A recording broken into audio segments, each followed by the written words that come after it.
Le dije a mi marido que estaba embarazada y entró en pánico. Lo arruinaste todo. No quería este niño.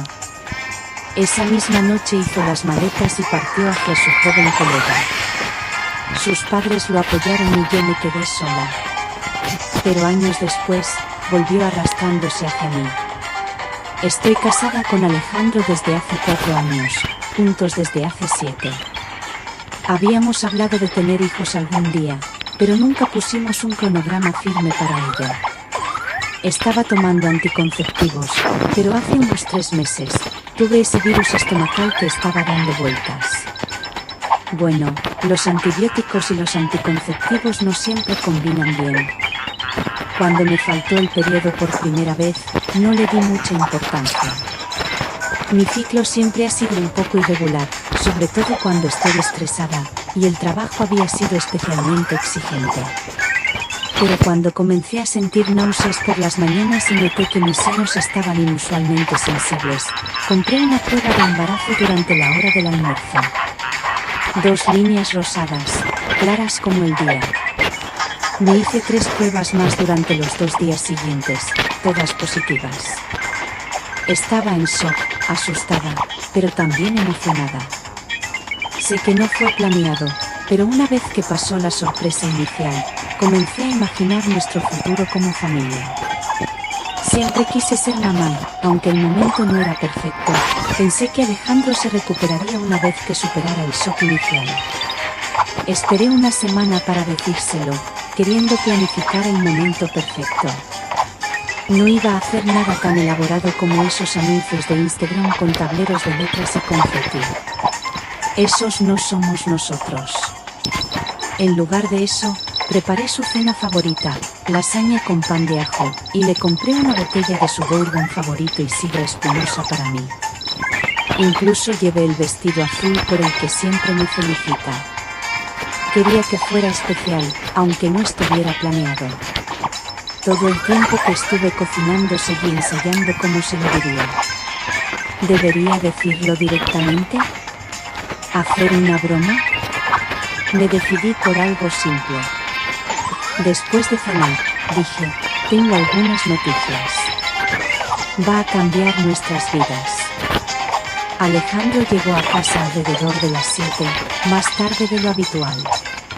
Parecía distraído, revisando su teléfono constantemente. No era inusual últimamente, había estado trabajando en un gran proyecto con su equipo. Apenas se dio cuenta de la agradable cena, solo murmuró algo acerca de que se veía bien y se sirvió una generosa copa de bourbon. Antes de que pudiera siquiera mencionar la ocasión especial durante la cena, él se quedó en silencio y respondió con respuestas de una sola palabra. Cuando intenté entablar una conversación, le pregunté sobre su día, su proyecto, cualquier cosa para que la conversación fluyera, pero él simplemente se encogió de hombros o dio respuestas mínimas. Algo se sintió mal, pero lo atribuí al estrés laboral. Después de que terminamos de comer, respiré hondo y tomé su mano al otro lado de la mesa. Recuerdo mis palabras exactas: Alejandro, estoy embarazada. El silencio que siguió pareció una hora.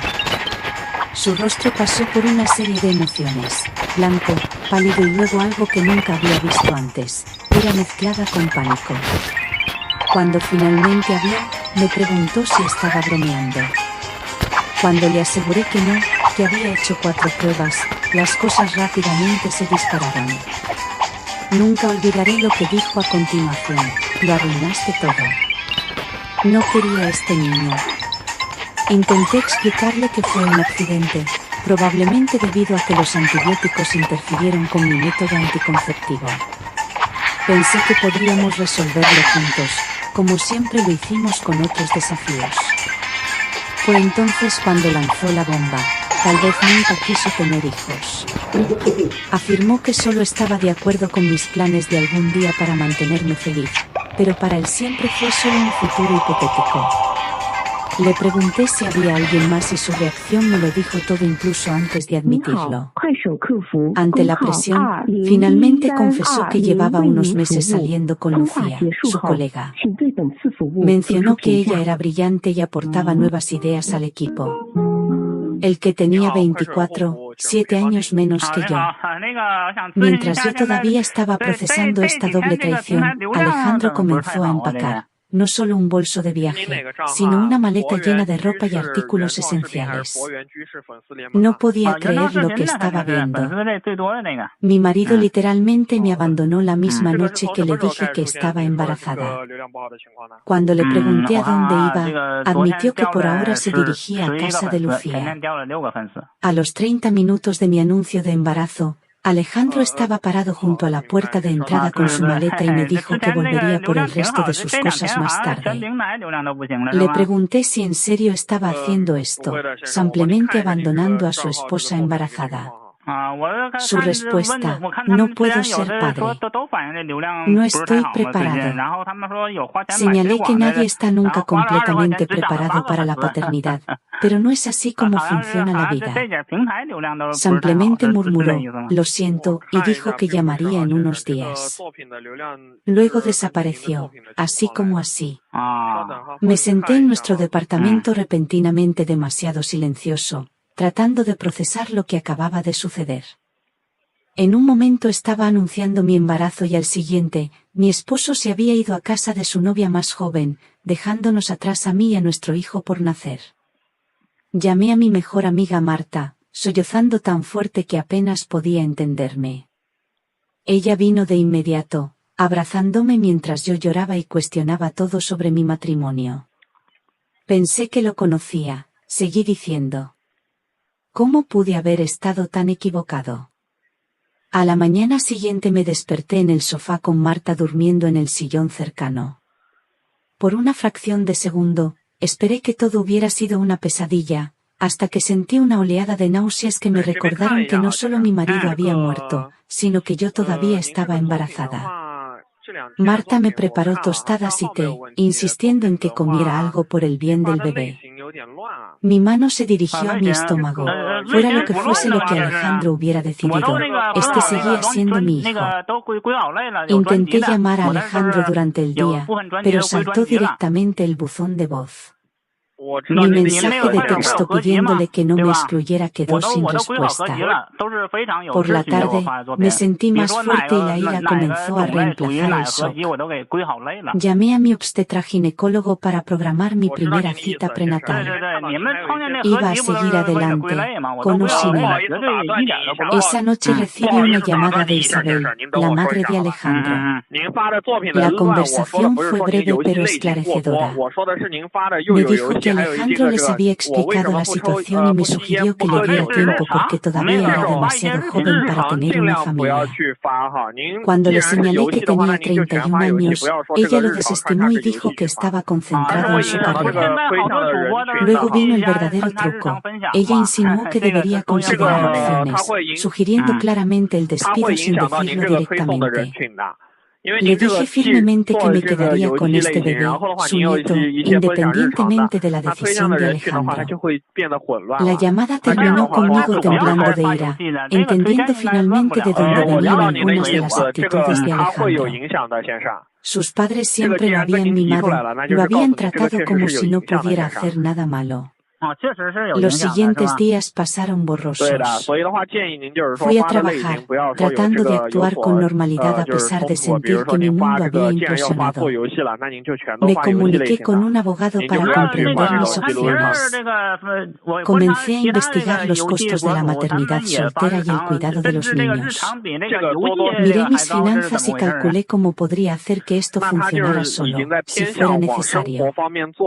Alejandro finalmente me envió un mensaje de texto 3 días después de irse, no para preguntarme cómo estaba ni para disculparme, sino para informarme que se quedaría en casa de Lucía y que me enviaría dinero para las facturas.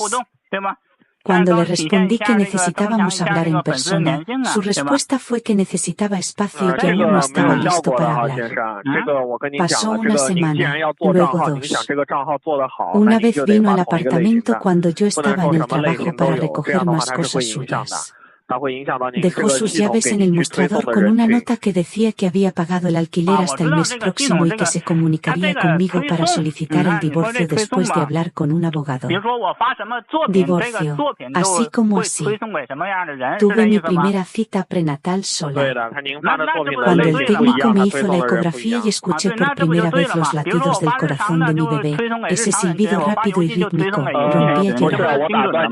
El técnico probablemente pensó que eran lágrimas de alegría, no lágrimas de dolor por la familia que esperaba. Pensé que seríamos el bebé, medido en el camino correcto. Me dieron una pequeña copia impresa de la imagen del ultrasonido, solo un pequeño borrón en forma de frijol, pero ya era mi hijo. Lo puse en el refrigerador cuando llegué a casa, un recordatorio de que sin importar lo que pasó con Alejandro, esta personita contaba conmigo. 3 semanas después de que Alejandro se fue, su padre, Manuel, me llamó. A diferencia del enfoque frío de Isabel, al menos me preguntó cómo estaba. Cuando le dije honestamente que no me estaba yendo muy bien después de haber sido abandonado por una mujer más joven y le mencioné que su esposa sugería un aborto, trató de suavizar las cosas. Afirmó que Isabel no quiso decir eso y que solo estaban preocupados por la carrera y las perspectivas de ascenso de Alejandro. Calificó mi embarazo como un momento desafortunado y explicó que Alejandro simplemente no se encuentra en una posición donde pueda ser padre en este momento. Le recordé a Manuel que yo tampoco había planeado ser madre soltera, pero los adultos enfrentan los desafíos inesperados de la vida. Ofreció ayuda financiera, pero dejó en claro que Alejandro necesitaba concentrarse en su carrera y que él y Lucía tenían una conexión. Después de colgar, me di cuenta de algo importante. Estaba completamente sola en esto. Alejandro había elegido a Lucía, sus padres lo habían elegido a él. Ahora éramos solo mi bebé y yo. Pero de alguna manera, esa comprensión fue esclarecedora. Ya no tenía que preguntarme más, no tenía que esperar que Alejandro cambiara de opinión. Podría empezar a planificar mi vida, nuestra vida, sin el peso de la incertidumbre. Llamé a Marta esa noche y le dije que necesitaba mudarme. Había demasiados recuerdos en nuestro apartamento. Ella inmediatamente me ofreció su lugar hasta que encontré un lugar nuevo. Mientras miraba alrededor del apartamento que habíamos compartido, sentí algo inesperado, un pequeño destello de esperanza. No para la reconciliación, ese puente estaba completamente quemado, sino para el futuro. Mi futuro. El futuro de mi bebé. Lo que viniera después sería difícil. No me hacía ilusiones al respecto. Maternidad soltera, divorcio, reconstruir mi vida desde cero. Nada de esto sería fácil. Pero una cosa sí sabía con certeza. Mi hijo nunca se sentiría indeseado, al menos por mí. Y tal vez eso sería suficiente. Mañana me reuniré nuevamente con el abogado para iniciar el trámite de divorcio. Alejandro cree que puede marcharse. Ya veremos sobre eso. Puede que esté deprimido ahora mismo, pero no estoy fuera. Ni siquiera cerca. Vaya, no puedo creer que haya pasado un año desde mi última publicación.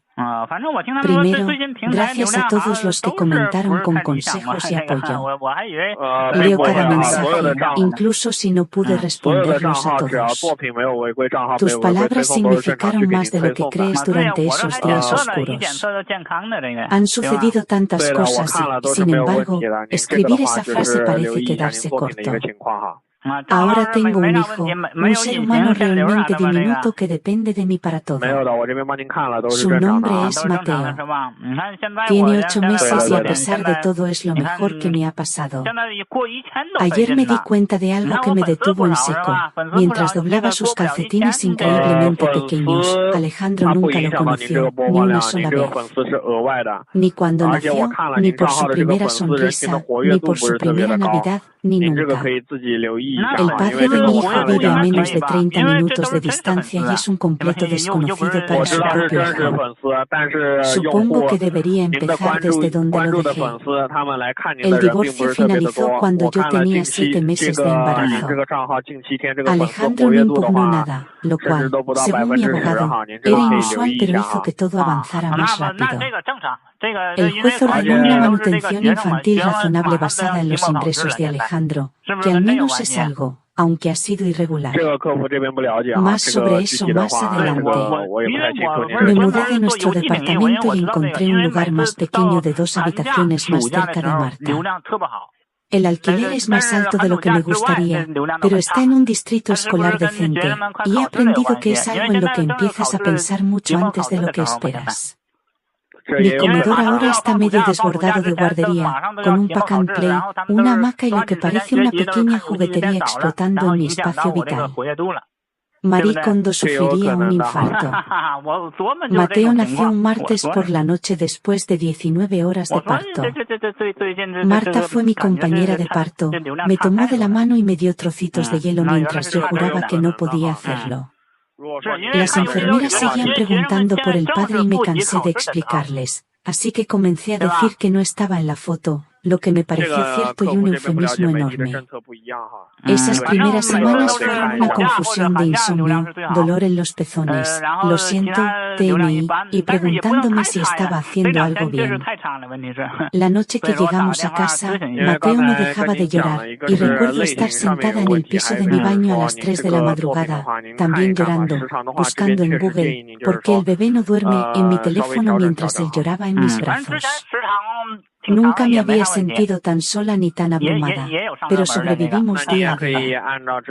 Mateo y yo lo descubrimos juntos. Aprendí sus gritos. Los de hambre suenan diferentes a los de cansancio, que suenan diferentes a solo quiero que me carguen. Descubrí que le encanta que le canten, aunque no puedo llevar una melodía en un cubo. Vi su personalidad emerger poco a poco. Es observador, testarudo, me pregunto de dónde habrá sacado eso, y tiene una risa que puede iluminar toda la habitación. El trabajo ha sido complicado. Regresé cuando Mateo tenía 10 semanas porque necesitaba el dinero. Mi jefa, Carmen, ha sido sorprendentemente comprensiva y me deja trabajar desde casa 2 días a la semana. Encontrar cuidado infantil casi me arruina financiera y emocionalmente. La guardería cuesta más que el alquiler, lo que parece una locura, pero es la realidad para muchos de nosotros. Encontré un lugar que no requiere obtener una segunda hipoteca, pero sigue siendo una gran parte de mi presupuesto mensual. El tema financiero ha sido una de las partes más difíciles. La manutención de Alejandro llega a veces, pero siempre hay una excusa cuando se retrasa. Su auto necesitaba reparaciones, tuvo gastos inesperados, está cambiando de trabajo. El mes pasado llegó con 2 semanas de retraso porque él y Lucía estaban en España. Vi las fotos en Instagram antes de que se molestara en responder mis mensajes de texto sobre el pago faltante. Hablando de redes sociales, cometí el error de revisar sus perfiles a unos meses de nacer Mateo. Allí estaban, Alejandro y Lucía, luciendo despreocupados y bañados por el sol en algún bar en la azotea. No hay señales de noches de insomnio o ropa manchada y escupida en su mundo. Los bloqueé a ambos después de eso. Marta dice que es mejor para mi salud mental y tiene razón. Marta ha sido mi salvavidas en todo esto. Ella viene con comida para llevar cuando estoy demasiado cansada para cocinar. Sostiene a Mateo para que pueda darme una ducha real y ni una sola vez se queja cuando lo único de lo que puedo hablar es de la consistencia de la caca de bebé o de las regresiones del sueño. Incluso organizó un pequeño baby shower cuando yo tenía 8 meses de embarazo después de que todos los amigos de Alejandro me engañaran. Es curioso cómo la gente toma partido tan rápidamente. Los padres de Alejandro han sido interesantes. Después de apoyar inicialmente a su hijo a abandonar a su esposa embarazada, cambiaron de opinión una vez que Mateo nació. Recibí un mensaje de texto de Isabel aproximadamente un mes después de su llegada, pidiendo ver a su nieto.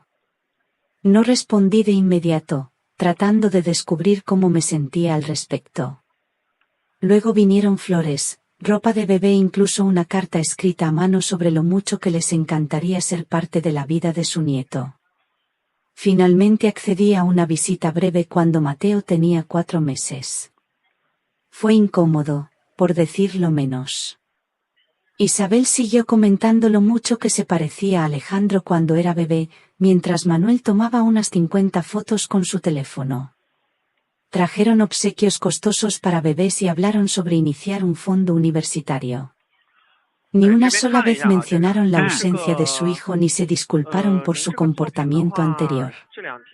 Cuando me pidieron que lo llevara a pasar la noche, tuve que trazar una línea dura.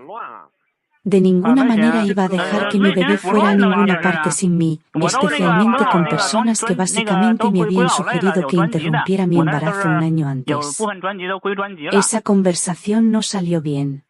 Me acusó de usar a Mateo para castigar a Alejandro, lo cual era rico considerando que Alejandro no había mostrado ningún interés en conocer a su hijo. Esa es la parte que todavía no puedo entender.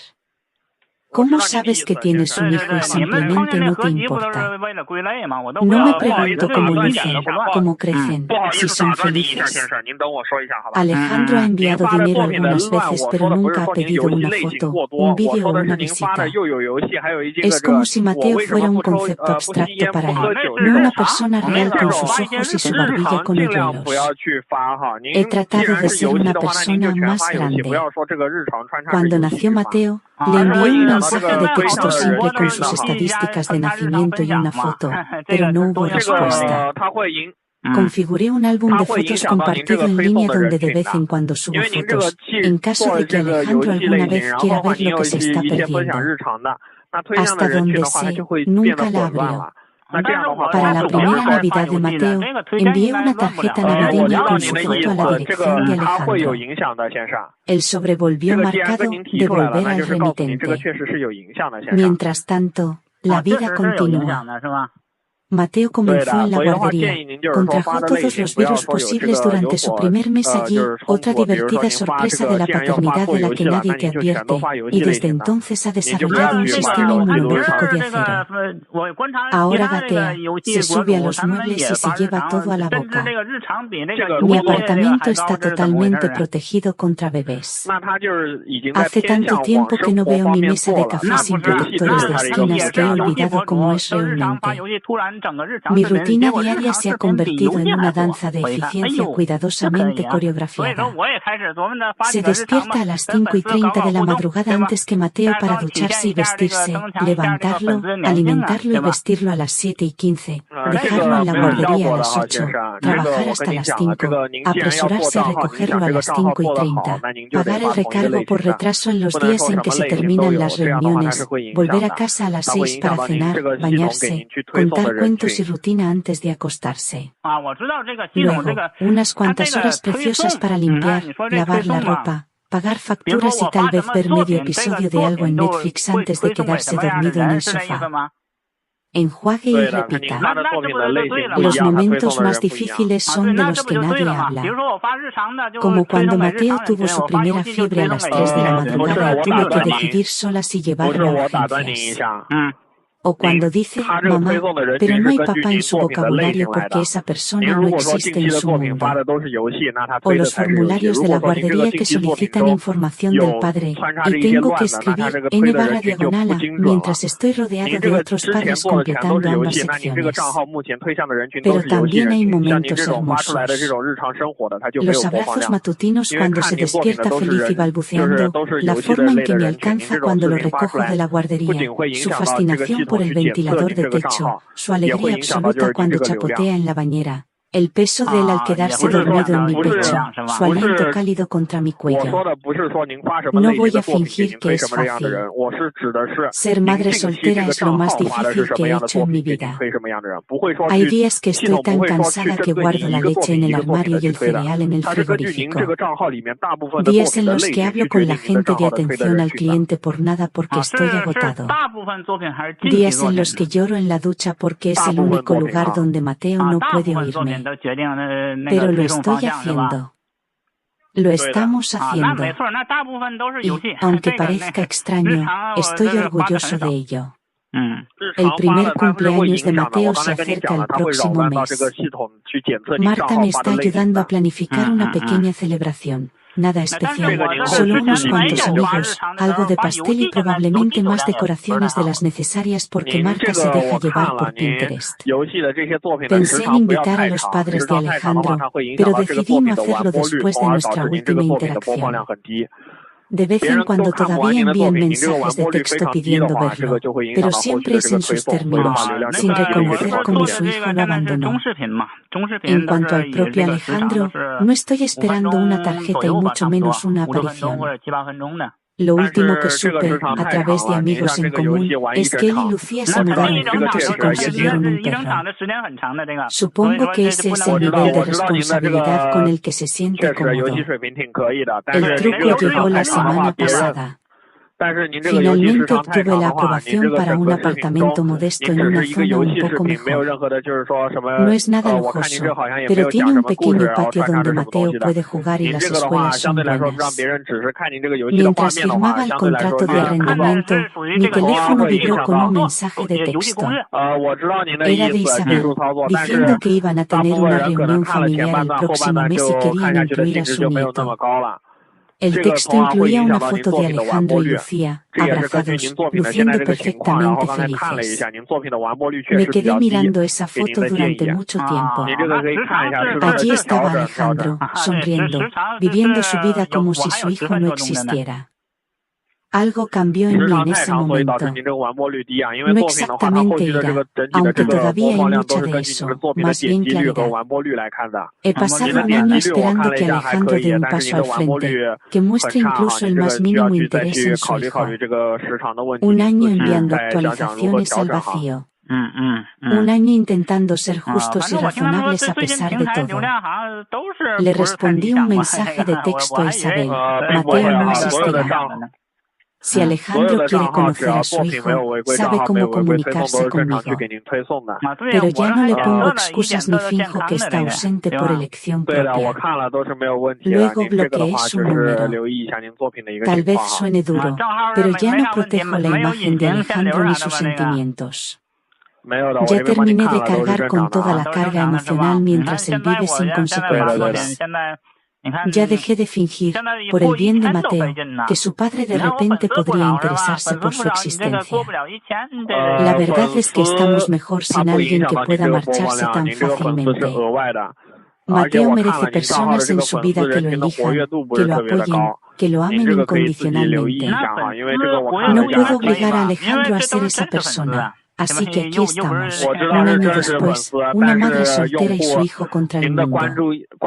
No es la vida que planeé, ni de cerca, pero al mirar el rostro dormido de Mateo esta noche, me di cuenta de algo importante. A veces la familia con la que terminas no es la que esperabas, pero sigue siendo perfecta a su manera. No sé lo que depara el futuro. El acuerdo de divorcio incluía una cláusula sobre la revisión de la custodia si Alejandro alguna vez decide que quiere involucrarse, lo que honestamente parecía una broma en ese momento, pero mi abogado insistió en que era estándar.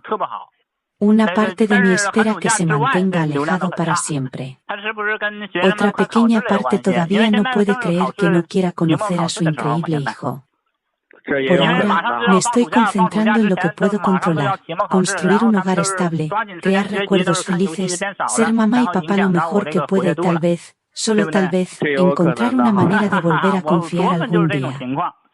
Pero eso es un problema para la futura Laura. Presente Laura necesita terminar de lavar la ropa e irse a la cama. Mateo se levantará a las 6 de la mañana, esté lista o no. Así que esa es mi actualización. Un año, un bebé perfecto y un día a la vez. Segunda actualización. Han pasado 4 años desde mi última actualización. Honestamente, no pensé que volvería a publicar aquí, pero ayer sucedió algo en lo que no puedo dejar de pensar y necesitaba ponerlo en algún lugar. Mateo acaba de cumplir 5 años el mes pasado. 5. Todavía no puedo creer que mi pequeño bebé sea ahora un niño de kindergarten conversador que que conoce todos los planetas en orden y corrige mi pronunciación de los nombres de los dinosaurios. El tiempo es salvaje. Ayer fue su primer día de jardín de infantes. Me tomé la mañana libre para acompañarlo, esperando el caos habitual al dejarlo. Lo que no esperaba era ver a Sergio, el amigo de Alejandro, en el estacionamiento de la escuela, dejando a su hija.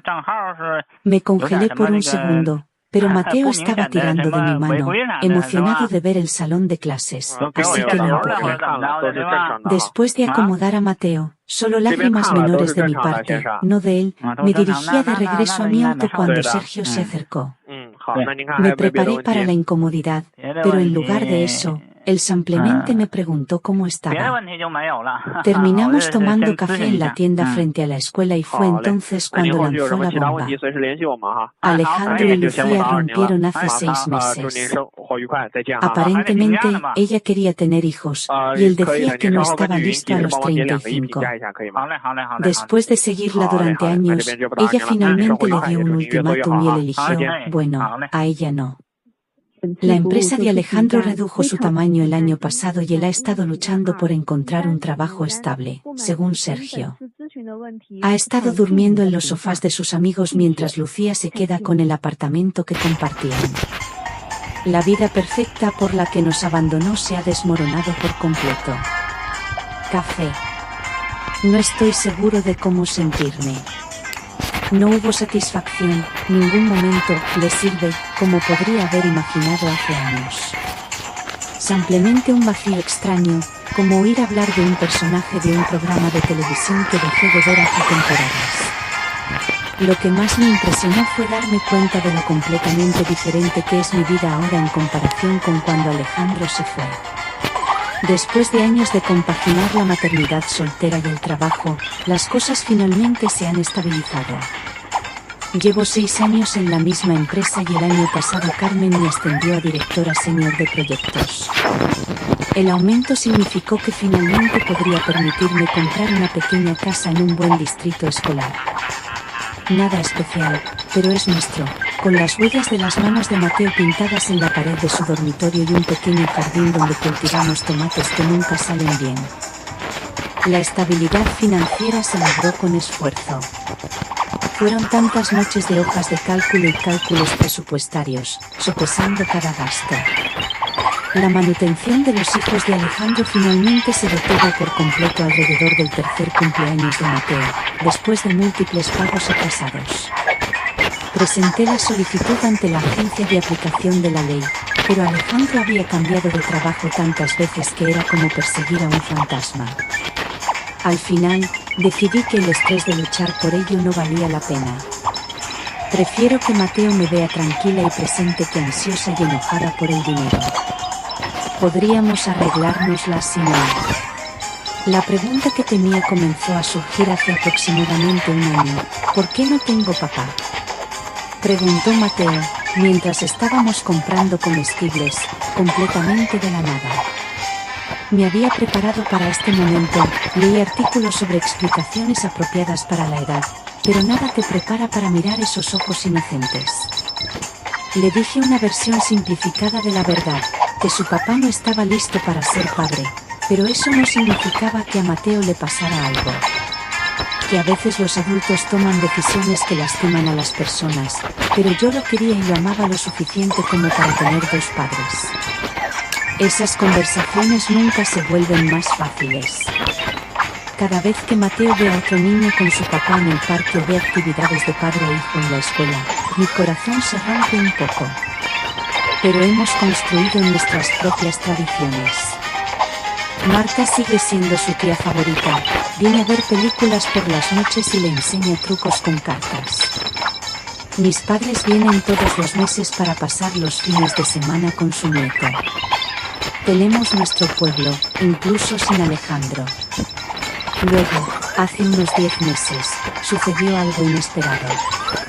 En una noche de padres y maestros en el preescolar de Mateo, seguí notando a este papá con ojos amables y una camiseta de chiste de papá terrible. No estoy discutiendo, solo estoy explicando por qué tengo razón. Su hija Sofía estaba en la clase de Mateo y se hicieron amigos.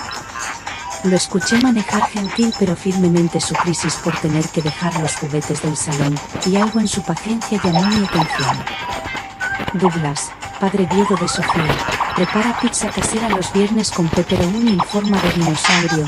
Recuerda la semana de agradecimiento a los maestros sin recordatorios y no le importa cuando mi hijo hable interminablemente sobre el espacio. Comenzó con citas para jugar.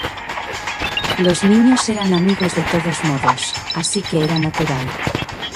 Luego café mientras jugaban, luego mensajes de texto sobre anuncios escolares que ambos nos habíamos perdido. Luego, una noche, la cena después de la práctica de fútbol de Sofía y Mateo se retrasó. Luego, más cenas, más mensajes de texto, más conversaciones que se prolongaron hasta bien entrada la noche, después de que los niños ya dormían. Douglas nunca se apresuró a hacer nada. Entendió el paquete, Mateo y yo, siempre. Le hizo preguntas reflexivas sobre los intereses de Mateo y le trajo libros sobre estrellas después de enterarse de su fase espacial. La primera vez que arregló el tambaleante sillín de la bicicleta de Mateo sin que me lo pidieran, casi lloré por su simple amabilidad. 6 meses después, Douglas me contó que había perdido a la madre de Sofía a causa del cáncer cuando Sofía tenía solo 1 año, que le aterraba criar a una hija solo y que había guardado las fotos de su madre en todas partes para que Sofía la conociera. La cruda honestidad de su dolor y amor me hizo confiar en él de una manera que no había confiado en nadie en años. Hemos estado saliendo oficialmente durante 7 meses. Los niños saben que somos amigos especiales y parecen realmente felices con nuestras citas de juego combinadas. El mes pasado, Douglas y yo hablamos sobre hacia dónde se dirige esto. Nada dramático, simplemente sentarme en mi porche trasero después de que los niños se durmieran, hablando honestamente sobre nuestras esperanzas y temores. Quiere avanzar juntos. Yo también.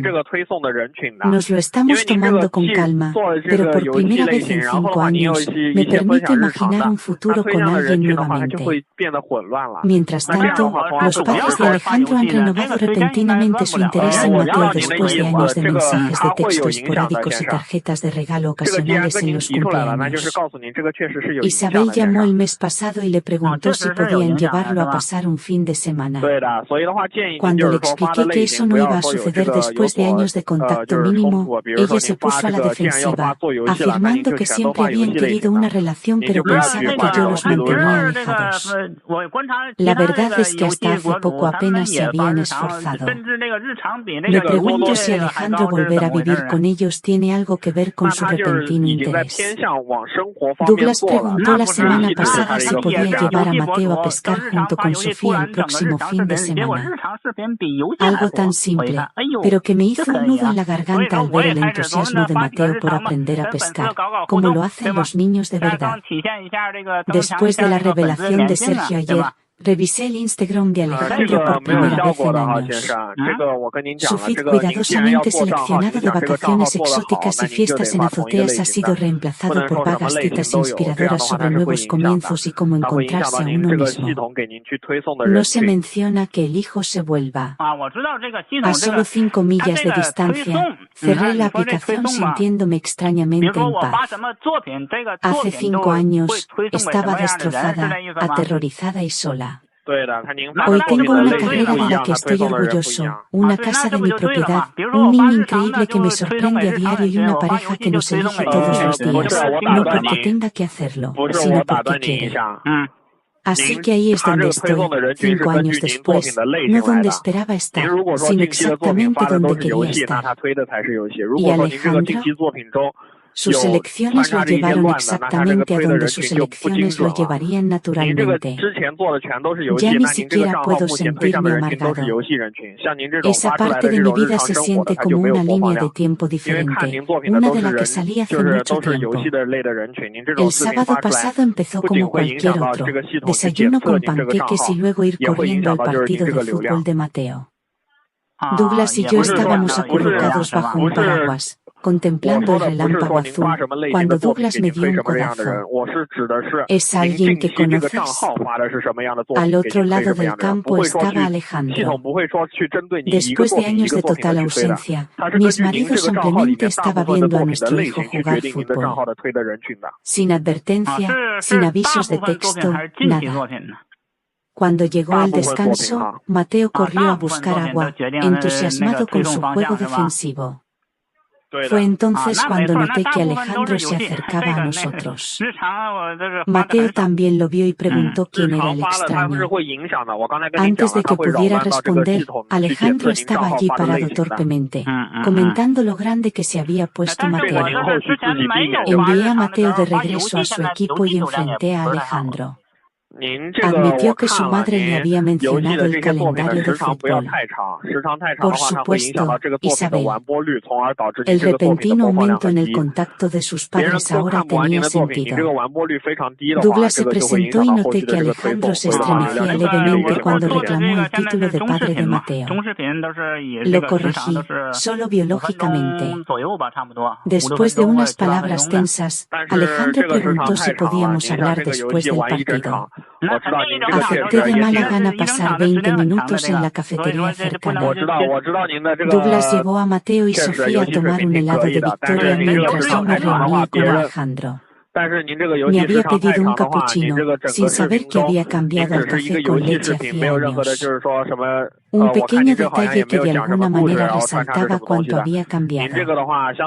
La historia de Alejandro se hizo pedazos. Terapia durante un año, 8 meses sobrio. Regresar con sus padres después de romper con Lucía. La admisión más sorprendente fue que en realidad les había pedido a sus padres que limitaran el contacto con Mateo porque no podía soportar el peso de lo que había abandonado.